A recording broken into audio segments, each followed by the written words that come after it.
नास्ति विद्या समो बंधुर नास्ति विद्या सम सुहृद. વિદ્યા સમાન કોઈ ભાઈ નથી કે વિદ્યા સમાન કોઈ મિત્ર. અમદાવાદની 18 વર્ષની અનિશાએ પોતાના ભણતર સાથે એવી મિત્રતા કરી કે સીએસની પરીક્ષામાં આખા દેશમાં પ્રથમ આવી.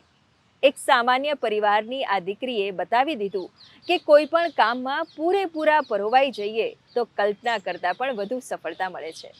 આવો જોઈએ રાજ્યનું ગૌરવ વધારતી આ દીકરીની અનોખી પ્રેરણાદાયી સફર વિશે.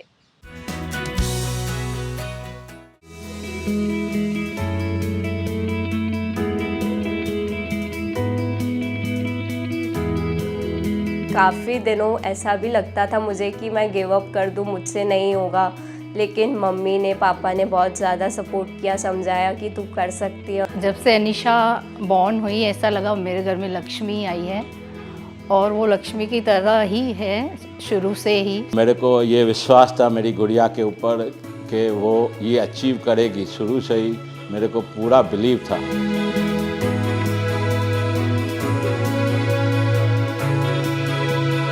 આ સફળતા છે અથાગ પરિશ્રમની, આ સિદ્ધિ છે સપના પર રાખેલા વિશ્વાસની, આ ઉજવણી છે અમદાવાદની દીકરીના ઉડાનની. માત્ર 18 વર્ષની ઉંમરે અમદાવાદની અનીશા કેશવાનીએ આઈસીએસઆઈની સીએસ એક્ઝિક્યુટિવ સેકન્ડ લેવલની એક્ઝામમાં દેશભરમાં પ્રથમ સ્થાન મેળવી એક નવી પ્રેરણાદાયક કહાની લખી છે. ખાસ વાત એ છે કે 14 વર્ષ બાદ અમદાવાદમાંથી કોઈ વિદ્યાર્થી આ પરીક્ષામાં દેશભરમાં પ્રથમ આવ્યું છે. અનીશા કેશવાનીના અચીવમેન્ટ પાછળનું મેઇન રીઝન છે એનું ડિટર્મિનેશન, એનું ડેડિકેશન અને ડિસિપ્લિન. ફર્સ્ટ ડેથી લઈને લાસ્ટ ડે સુધી એણે ઓલમોસ્ટ બધા જ લેક્ચર અટેન્ડ કરેલા છે અને બધી જ એક્ઝામિનેશન આપી છે, જેનું જે પરિણામ છે કે ફર્સ્ટ એટેમ્પની અંદર all India first rank achieve કરી શકે છે. જોબની વાત કરીએ તો સીએસ ગવર્મેન્ટ જોબમાં ક્લાસ 1 ઓફિસરમાં ડિરેક્ટલી અપ્લાય કરી શકે છે. પ્રાઇવેટ સેગમેન્ટ કંપનીઝ હોય છે એની અંદર બોર્ડ ઓફ ડિરેક્ટરની અંદર સીએસને અપોઇન્ટ કરવું કમ્પલસરી છે આજની તારીખમાં. અને એટલું જ નહીં, આજે સીએસ અગર પ્રોફેશનલ પ્રેક્ટિસ કરે છે અને સેલ્ફ એમ્પ્લોયમેન્ટમાં જાય છે તો એક ઓડિટરના પાવર્સ છે, જીએસટી પ્રેક્ટિશનરના પાવર છે, લોયરના પણ પાવર મળી ગયા છે. અને એટલું જ નહીં, આજે એને ઇક્વલન્ટ ટુ માસ્ટર્સ ડિગ્રી માટે પણ રેકગ્નિશન મળી ગયું છે.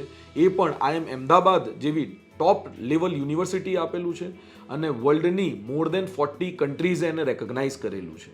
जैसे ही मेरा 12th कंप्लीट हुआ तो मैंने सारे कोर्सेज़ को एक्सप्लोर किया. तब मुझे सीएस का पता चला, वहाँ मैंने एक सेमिनार अटेंड किया और उसका कोर्स का पता चलते ही मुझे उसकी अपॉर्चुनिटीज़ पता चली, सब्जेक्ट्स के बारे में पता चला. तो मुझे लगा कि मुझे लॉ में तो इंटरेस्ट है, मुझे अकाउंट्स में नहीं जाना है. इसलिए मैंने इसको चूज़ किया और पेशन बनाया इसको और विद कंसिस्टेंसी ये मैंने अचीव किया. કોઈ માટે ભણવું એ લોડ છે તો કોઈ માટે આનંદ. જ્યારે અન્ય લોકો પોતાના મોજ શોખ પૂરા કરતા હોય છે ત્યારે અનીશાએ સીએસ બનવાના લક્ષ્યને જ પોતાનો શોખ બનાવી લીધો છે. मैं बिल्कुल उसको फ्री हैंड छोड़ा था कि बिल्कुल कोई जो भी बेटा जितनी पढ़ाई हो, जितना परसेंटेज आए उसमें खुश रहना, कोई ज़रूरत नहीं है मतलब ज़्यादा लोड करके पढ़ाई करने का. मगर क्या उसको शुरू से ही पढ़ाई में इंटरेस्ट था, सब बाकी सब बातों में कम था, पढ़ाई में उसको बहुत इंटरेस्ट था, इसलिए उसने अचीव किया.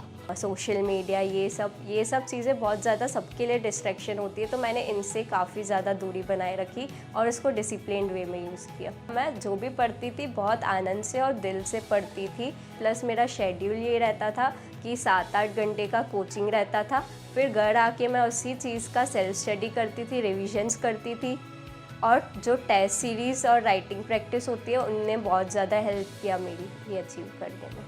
સફળતા પાછળ માત્ર મહેનત જ નહીં પણ પરિવારનો વિશ્વાસ અને પ્રોત્સાહન પણ એટલું જ મહત્વનું હોય છે.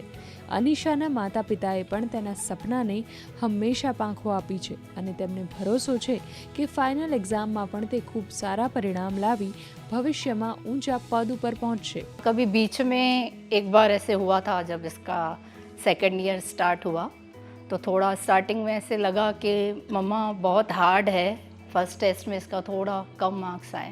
तो मैंने बोला अभी बेटा स्टार्टिंग है, थोड़ा तू करेगी तो मुझे पूरा है यकीन तू पूरा कर लेगी.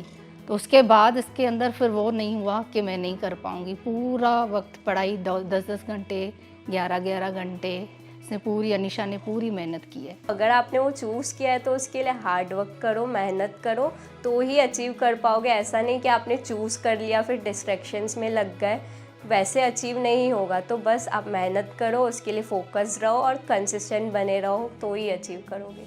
અનિશાની આ સિદ્ધિ જોઈ એવું ચોક્કસપણે કહી શકાય કે જો વિષય ગમતો હોય અને ડેડિકેશન 100% હોય તો ચોક્કસથી પરિણામ મળી શકે છે. સપના ભલે મોટા હોય પણ મહેનત સાચી હોય તો કોઈ પણ લક્ષ્યને કોઈ પણ ઉંમર અને કોઈ પણ સંજોગોમાં સિદ્ધ કરી શકાય છે. કેમેરામેન કૃણાલ ચૌહાણ સાથે ખ્યાતિ વાજપેયી જૈન, દૂરદર્શન, અમદાવાદ.